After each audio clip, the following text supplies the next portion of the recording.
What is a SKU? A SKU, also known as a stock keeping unit, is a code used across inventory management to internally track product, manufacturer, and price information. This unique code easily distinguishes products from one another. With the ability to track inventory and sales, SKUs provide analytical data that is beneficial to developing relationships with vendors and customers.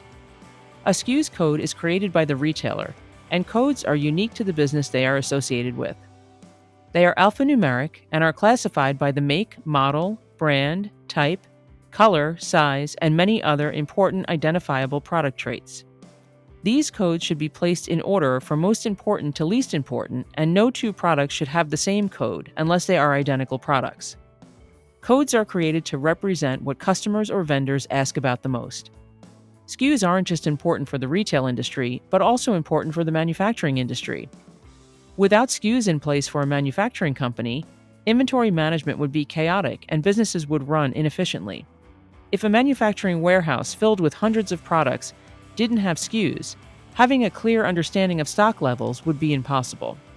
SKUs are a benefit to any retailer or manufacturing company. If you like this information on SKUs, like this video and subscribe to our channel for more videos. For general information about Radwell, visit us on the web at radwell.com or connect with us on social media. Thanks for watching.